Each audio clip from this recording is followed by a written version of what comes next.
แมวเจ้าขนปุยจอมป่วนสีขาที่หาแต่เรื่องปวดหัวให้ทุกวันถ้ารักแมวงั้นคุณอาจจะสนใจเกมนี้ก็ได้ โดยเกมนี้มีชื่อว่า Stray เกมนี้ถูกสร้างขึ้นโดย Blue 12 Studio เป็นเกมเชิงบุคคลที่ 3 ที่นำคอนเซปต์ของแมวกับเกมมารวมกัน จนกลายมาเป็นเกมคุณภาพดีที่คะแนนล้นหลาม ไม่ว่าจะเรื่องบรรยากาศของโลกภายในเกม การเคลื่อนไหวของตัวละครที่ให้ความรู้สึกสมจริงรวมถึงการเลือกใช้สีแสงต่างๆให้โลกดูมีชีวิตชีวาถ้าใครฟังแล้วสนใจว่าเกมนี้มันดียังไงอย่าเพิ่งไปไหนแล้วมารับชมกันได้เลยครับตัวละครในเกมเนี้ยเราจะได้รับสวมบทบาทเป็นน้องแมวจรจัดสุดน่ารักตัวสีส้มที่แสนจะฉลาดเขาฉลาดจริงๆนะฉลาดจนคิดว่าแบบเป็นคนแทนแมวแล้วเนี่ยตัวเล็กและว่องไวไปไหนมาไหนได้ทุกซอกทุกมุมลงสู่ที่ต่ำปีนขึ้นที่สูงเจ้าเหมียวเราทำได้หมดเลยออกผจญภัยไปในโลกยุคหลังการล่มสลายพร้อมไปกับหุ่นโดรนเพื่อนตัวน้อยๆนามว่า B12 ไปย่อยไขปริศนาของโลกใบนี้ว่ามันเกิดอะไรขึ้นกันแน่และในขณะเดียวกันเจ้าเหมียวน้อยของเราก็ต้องหาทางกลับบ้านของตัวเองให้ได้พบปะผู้คนหน้าใหม่มากมายสร้างมิตรภาพร่วมกันเล่นด้วยกันหรือเที่ยงตรงกับความเป็นแมวของตัวเองแล้วไปป่วนพวกเขาอย่างสุดฤทธิ์ซะเลย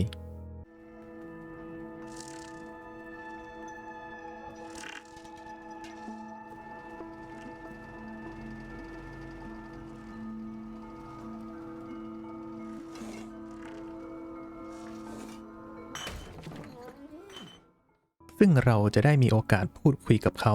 ทำความรู้จักกันสำรวจวิถีความเป็นอยู่และให้ความช่วยเหลือต่างๆกับพวกเขาเหล่านั้นโดยมีทั้งผู้คนที่มีส่วนร่วมกับการเดินทางของเราโดยตรงหรือผู้คนที่เป็นเพียงเพื่อนทางผ่านที่เราได้ทำการรู้จักและพูดคุยด้วยถ้าเราต้องการพบหน้ากันทำความรู้จักกันและกล่าวลากันยามที่เราต้องออกเดินทางต่อ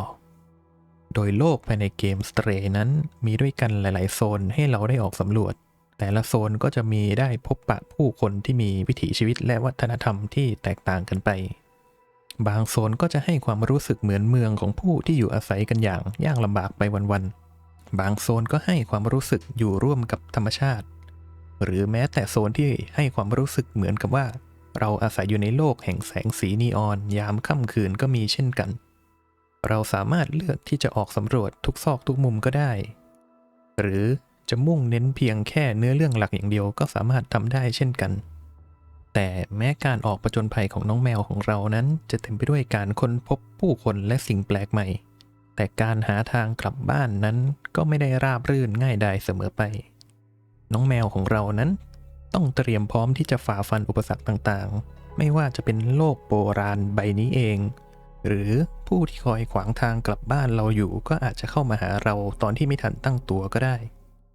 ในส่วนของเนื้อเรื่องหลักๆคร่าวๆนั้นถ้าใครไม่ต้องการที่จะถูกสปอยบางส่วนผมขอแนะนำให้ข้ามไปที่จุดนี้ของวิดีโอแทนได้เลยครับถ้าไม่เช่นนั้นก็จะทำการเล่าต่อเลยนะครับเริ่มต้นมาเราก็จะได้เล่นเป็นน้องเหมียวตัวสีส้มอาศัยอยู่กับเพื่อนๆครอบครัวแมวของตัวเองออกเดินทางบนพื้นผิวโลกที่ล่มสลายสำรวจสิ่งต่างๆแต่ราวกับฝันร้ายที่โชคชะตาไม่เข้าข้างน้องแมวของเรานั้นก็ได้ทำการลื่นตกลงไปในเหวลึกพลัดพรากจากครอบครัวของตัวเองลงสู่โลกใหม่ที่ไม่รู้จักมาก่อนในขณะที่ออกสำรวจหาทางกลับบ้านอยู่นั้นเจ้าเหมียวเราก็ได้ไปพบเข้ากับหุ่นโดรนชื่อว่า B12 ที่เราได้ทำการเปิดให้ทำงานขึ้นมาซึ่งหุ่นโดรนนี้นั้นเป็นหุ่นที่ติดอยู่ในเน็ตเวิร์กมาเป็นเวลานาน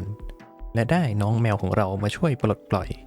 จึงตัดสินใจที่จะออกเดินทางเป็นเพื่อนร่วมทางของเราเพื่อที่จะออกไปสู่โลกภายนอกด้วยกันโลกใบใหม่นั้นเต็มไปด้วยสิ่งปลูกสร้างต่างๆมากมายที่ถูกทิ้งร้างเอาไว้เป็นเวลายาวนานราวกับว่าไม่เหลือใครอยู่ในโลกใบนี้อีกต่อไปแล้วโดยสิ่งที่สามารถโต้ตอบกับคู่หูแมวเหมียวของเราได้เป็นสิ่งแรกนั้นแทนที่จะเป็นมนุษย์กลับเป็นหุ่นยนต์ที่เรียนแบบมนุษย์และมีภาษาเป็นของตัวเองแทน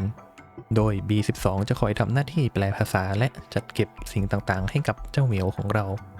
จุดที่น้องเหมียวของเราตกมานั้นเป็นจุดที่อยู่ต่ำมากๆ และหุ่นยนต์เพื่อนใหม่ของเรานั้นก็แนะนำว่าถ้าเราต้องการหาทางออกก็ต้องขึ้นสูงไปเรื่อยๆนะและเขาก็แนะนำให้เราไปพบกับผู้ที่สนใจจะออกไปโลกภายนอกเหมือนกันซึ่งแต่ละชัปเตอร์นั้นก็จะมีจุดประสงค์ที่แตกต่างกันออกไปโดยจะแบ่งเป็น2ฟีลลิ่งใหญ่ๆคือชัปเตอร์ที่เป็นเชิงเมืองหรือหมู่บ้านที่ให้เราสามารถเดินสำรวจรอบๆได้อย่างเต็มที่ไปพบปะผู้คน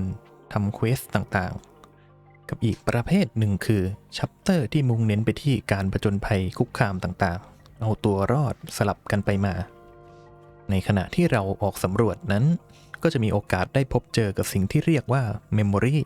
ให้เราได้สะสมเป็นเนื้อเรื่องเพิ่มเติมเกี่ยวกับโลกใบนี้ซึ่งเป็นสิ่งที่ B12 ได้หลงลืมไปยิ่งสำรวจพบมากขึ้นเท่าไหร่เราก็จะได้เรียนรู้เกี่ยวกับโลกใบนี้เพิ่มเติมมากขึ้นเช่นกันท้ายที่สุดแล้วนั้นน้องเหมียวของเราจะได้กลับบ้านไปพบกับครอบครัวอีกครั้งไหมหรือจะเกิดอะไรขึ้นบ้างกับเหล่าเพื่อนๆที่เราได้พบเจอก็ต้องไปลองเล่นกันดูครับโดยตัวเกมนั้นจะมีระยะเวลาเล่นอยู่ที่ตั้งแต่ 3-4 ชั่วโมงหรือถ้าใครชอบออกสำรวจทุกซอกทุกมุมก็อาจยาวไปถึง10 ชั่วโมงเลยก็ได้เช่นกันครับถือว่าได้เป็นน้องแมวกันคุ้มค่าเลยทีเดียวแล้วก็อีกอย่างหนึ่งคือเกมนี้ไม่มีเสียงพากย์เป็นภาษาคนนะครับจะมีแต่ภาษาหุ่นยนต์กับภาษาแมวมีแถมปุ่มเมี้ยวประจำตัวมาให้ด้วยเพราะงั้นแล้วเนื้อเรื่องทั้งหมดก็ต้องอ่านเป็นตัวหนังสือเอาเองนะครับ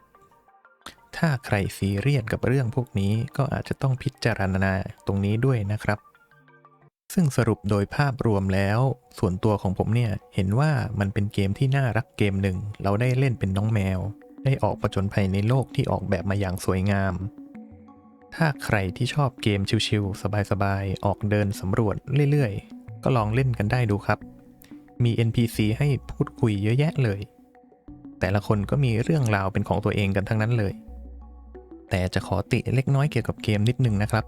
ถ้ามีโฟโต้โหมดด้วยจะดีมากเลยเพราะเกมภาพสวยดีแต่หามุมถ่ายรูปยากนิดหนึ่ง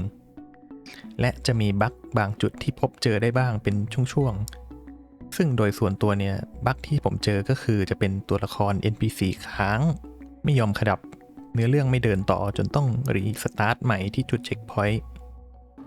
มีบั๊กเสียงวัตถุต่างๆที่แบบเล่นรัวๆไม่หยุดเลย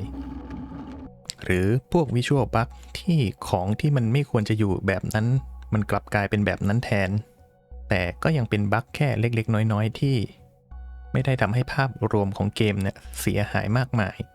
อีกเรื่องหนึ่งคือเช็คพอยต์บางจุดถ้าออกสำรวจเนื้อเรื่องรองจนเพลินแล้วไม่ไปเนื้อเรื่องหลักต่อก็อาจจะไม่ได้เช็คพอยต์ทำให้ถ้าเราเผลอปิดเกมไปหรืออะไรอาจจะเสียโปรเกรสพวกนี้ไปได้จนต้องเริ่มใหม่จากจุดล่าสุดเนาะซึ่งก็เป็นจุดเล็กๆน้อยๆที่ถ้าแก้ปัญหาได้ก็โอเคมากเลยครับถ้าใครดูวิดีโอนี้แล้วรู้สึกสนใจเกมนี้ก็สามารถไปลองพาน้องแมวกลับบ้านได้นะครับไว้เจอกันใหม่ครั้งหน้าบ๊ายบายครับ